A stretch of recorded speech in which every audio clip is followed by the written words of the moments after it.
Some of the most worrying behaviors people have don't look scary at all. They look normal. Checking your phone one more time, staying up to date with the news, saying yes when you want to say no, binge-watching shows to relax, being the person who never causes problems. Individually, these seem harmless, even responsible.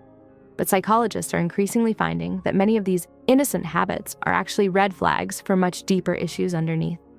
Today, we're going to look at 10 everyday things you probably do or see people doing that seem totally fine on the surface, but are secretly signs your mental health, your self-worth, or your nervous system might be in real trouble.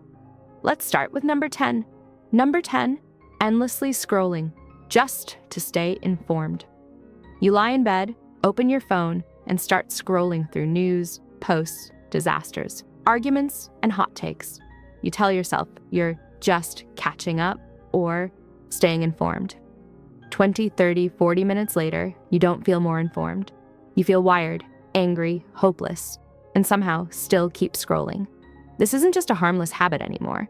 Researchers now call this doomscrolling, the compulsive consumption of negative online content, and it's strongly linked with higher psychological distress, lower well-being, and reduced life satisfaction. Recent studies show that people who doomscroll more report higher anxiety and depression, lower mental well-being and life satisfaction, less sense of harmony in life. One large study found that doomscrolling predicted lower mental well-being and life satisfaction through its impact on psychological distress. The more you doomscroll, the worse you feel, and the worse you feel, the more broken your view of life becomes. Another paper likened constant exposure to negative feeds to being in a room where people are yelling at you nonstop. Your brain is not built for that level of vicarious trauma. So if staying informed regularly leaves you numb, panicked, or convinced the world is hopeless, that's not news consumption anymore. That's your nervous system stuck in a loop of fear.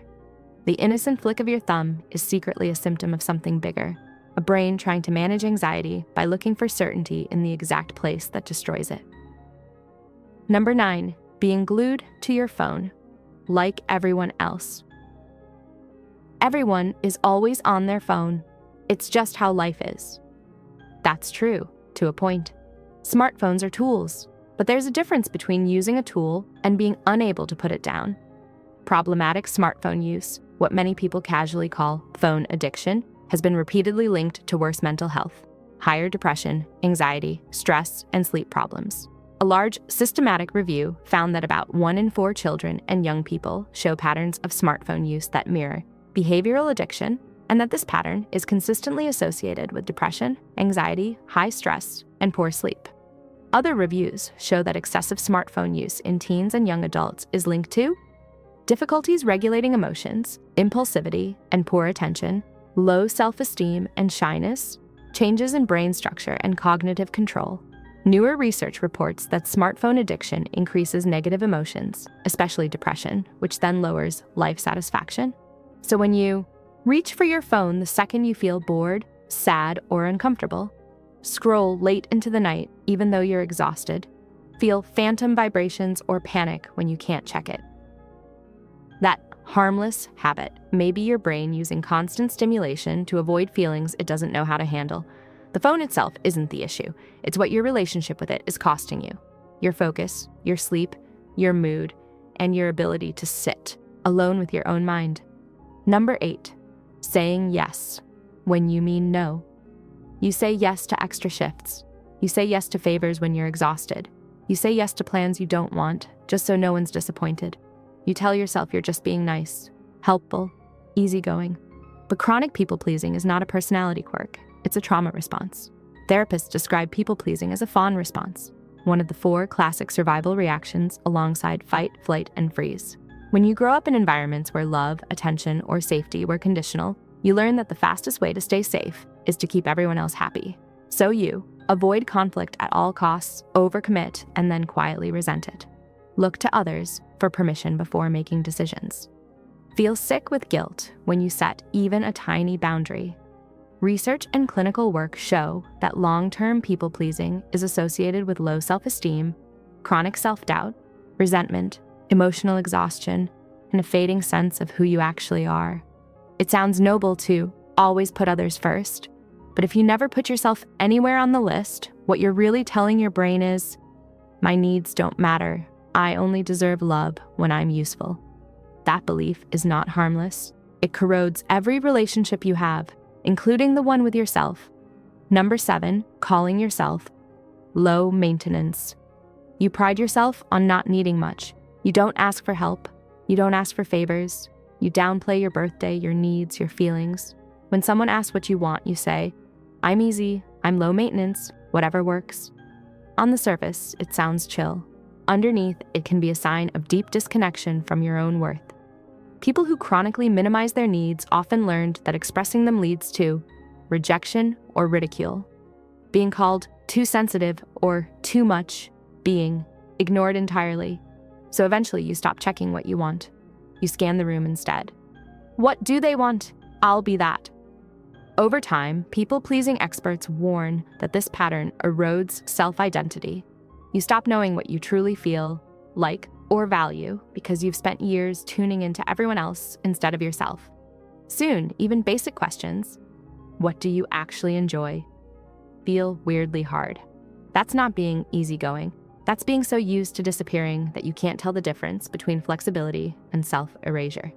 When I don't care, whatever works, is automatic, it might not be a sign that you need nothing. It might be evidence that you no longer believe you're allowed to need anything. Number 6, binge watching to switch your brain off. You get home wrecked from the day, open a show for one episode, and suddenly it's 2 a.m. and Netflix is asking if you're still alive. You tell yourself it's fine. Everyone does it. It's how you relax. And sometimes it is just that normal unwinding. But when hours of streaming are the only way you can tolerate being awake, it's rarely about entertainment anymore. It's self-medication. People overloaded by stress, anxiety, or depression often gravitate toward passive activities that flood the brain with predictable stimulation and temporary dopamine while demanding nothing in return. This is the same mechanism that drives problematic scrolling and smartphone addiction. Your nervous system is trying to numb distress by filling every spare second with distraction. The red flag isn't that you watch TV, it's when. You watch even when you're not enjoying it. You ignore important tasks, sleep, or hygiene to keep watching. The silence after the episode ends feels unbearable. Your real life feels less and less real compared to the show's. At that point, your innocent binge isn't about fun. It's about escaping a reality that feels unmanageable. Your brain is telling you, I can't sit with my own thoughts unless something else is playing loud enough to drown them out. That's not laziness or bad discipline. That's a sign of emotional overload that deserves more than another next episode. Number 5, checking your phone. Every time you feel bad. Something awkward happens. You feel lonely at a party, anxious in a line, sad for no reason, hand to pocket, phone up, scroll. Many people now reach for their phones not just when they're bored, but when they feel anything even slightly uncomfortable. Problematic smartphone use research shows that this pattern, using phones to regulate emotions, is strongly associated with depression, anxiety, stress, and reduced life satisfaction. Meta-analyses find that excessive or addictive smartphone use is consistently linked to higher depression and anxiety, greater perceived stress and loneliness, sleep, and lower physical activity. One 2025 study found that smartphone addiction was significantly and directly tied to negative emotions, especially depression, which then mediated lower life satisfaction. Translation: the more you rely on your phone to cope, the worse you feel, and the worse you feel, the more you rely on your phone. What looks like a tiny, innocent gesture, check, swipe, refresh, is actually the visible tip of an emotional pattern. I don't know how to soothe myself, so I outsource it to a glowing rectangle. This doesn't make you weak. It makes you human in a world designed to hijack your attention. But if every difficult feeling gets immediately numbed by a screen, those feelings never get processed. They just pile up in the background. And your always online habit becomes a surprisingly accurate map of how often you feel bad. Number 4, always looking for the latest horrible thing.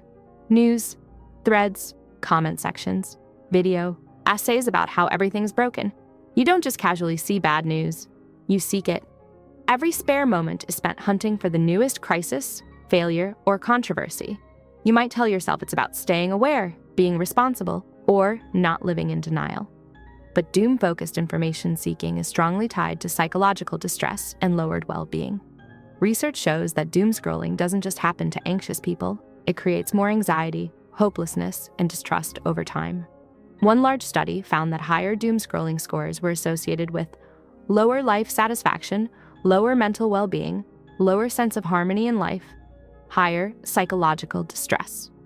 Another report noted that regularly exposing yourself to traumatic news can cause vicarious trauma, stress reactions similar to those seen in people who experience crises firsthand. If part of you feels weirdly drawn to stories that make you feel worse, that isn't curiosity. It's your fear center trying to prepare for danger by obsessively scanning for it. The cruel twist: the more you scan, the more dangerous the world feels. What started as keeping up with events quietly becomes a self-reinforcing system, convincing your brain that nothing is safe and nothing will ever get better. The major issue isn't the stories you read, it's what they're slowly convincing you about your future. Number 3, being the good kid, long into adulthood. You always do what's expected. You follow the rules, you don't argue, you overachieve, get praised, and never rock the boat. As a child, you were the easy one. As an adult, you still make choices based more on what will make others proud than what you actually want. Being responsible and conscientious is healthy, but when your identity is built entirely around doing what you should and never what you want, that's often the grown-up version of people-pleasing and fawning. Psychologists point out that trauma-linked people-pleasing doesn't always look like obvious self-sacrifice. Sometimes it looks like being the star student, model employee, perfect partner, because somewhere inside, you learned, I am only safe and lovable when I'm impressive and never a problem. So you choose careers that impress, not fulfill. Stay in roles long after you're miserable. Feel intense guilt when you disappoint anyone, even slightly. Have no idea what you'd do if you weren't chasing the next gold star. On the outside, you look like you've got it all together. On the inside, you might feel hollow, directionless, or like you're living someone else's life. That constant drive to be good at the expense of being yourself isn't virtue. It's an unresolved fear that if you stopped performing, people would stop caring. And that fear, that's the major issue the world keeps rewarding you for, ignoring. Number 2, shrugging off everything with, it's not that bad. You get passed over, you get insulted, as a joke. Someone breaks a promise, crosses a line, or hurts your feelings. Your immediate response, even to yourself, is, it's fine. It's not that bad. I'm probably overreacting.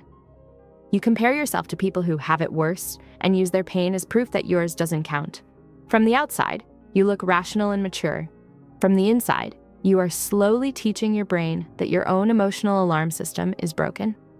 Therapists who work with chronic people pleasers and trauma survivors see this constantly.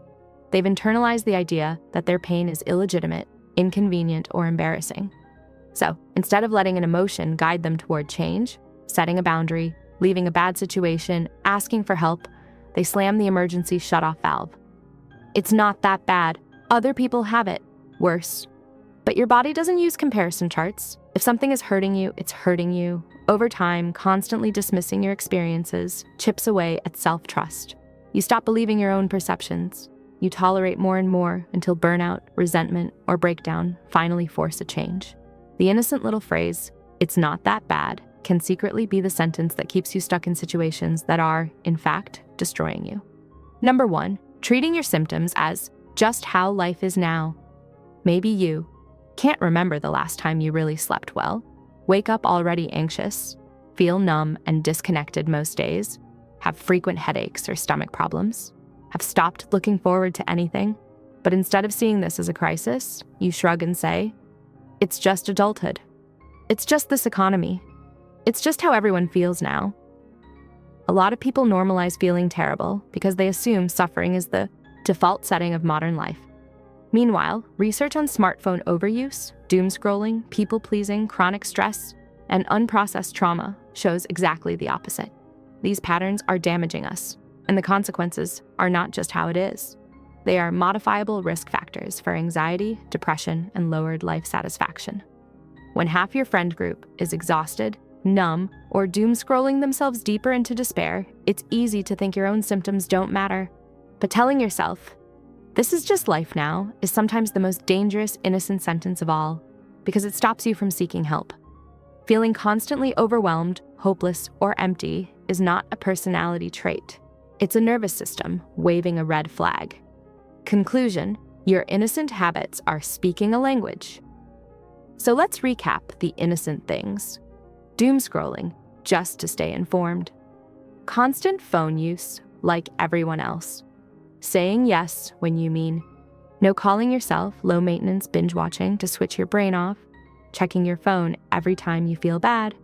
Actively hunting for the latest horrible news. Living as the perpetual good kid. Shrugging off everything with, "It's not that bad." Treating your symptoms as just how life is. None of these by themselves make you broken or doomed. Plenty of people do some of them sometimes. What matters is why you're doing them and what they're costing you. Research is clear. Doom scrolling and negative news exposure are linked with more psychological distress and lower well-being. Problematic smartphone use is associated with higher depression, anxiety, stress, and poor sleep. People-pleasing and chronic self-neglect are strongly tied to low self-esteem, resentment, and emotional exhaustion. But research is also clear about something hopeful. These patterns are learned, which means they can be unlearned. You don't fix them overnight. You don't have to throw away your phone, quit your job, or become a completely different person tomorrow. You start by doing something most people never do. You stop calling these behaviors no big deal and start treating them like messages. Instead of asking, "What's wrong with me for doing this?" ask, "What problem is this behavior trying to solve?" If doom scrolling gives you a sense of control, what part of your life feels out of control?